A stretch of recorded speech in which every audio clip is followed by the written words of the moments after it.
Right, I've been nominated to do the Ice Bucket Challenge by my lovely wife Melissa, who's filming this. Thanks, Melissa.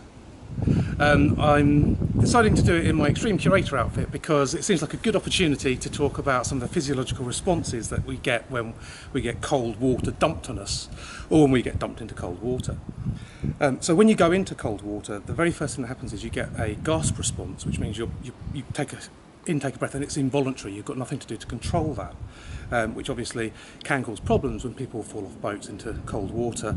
They gasp and they actually suck in air, in water rather than air, and they can drown because of that.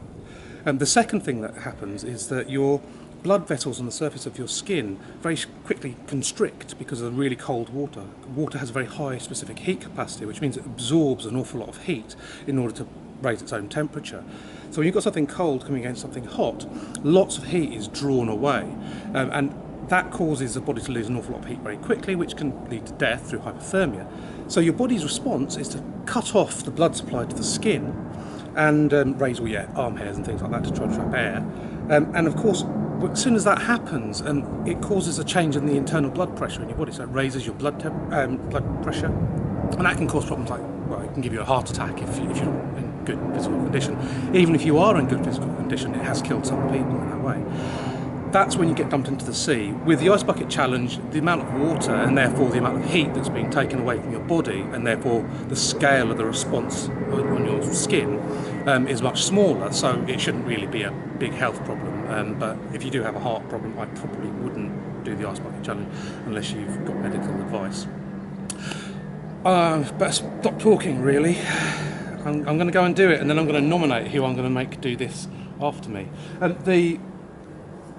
This is also to raise money for charity. We're not just dumping water on ourselves to avoid giving any money to charity. We've got to give some money to the motor neuron disease charity. What's the name of it, Melissa?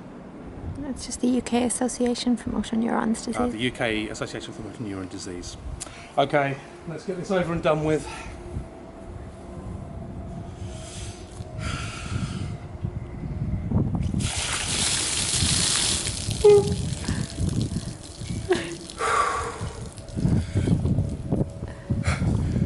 That's really unpleasant. I'm going to nominate my good friend James Robson, who's at the Birmingham Sea Life Centre, one of the curators there. He will love this challenge, I'm sure.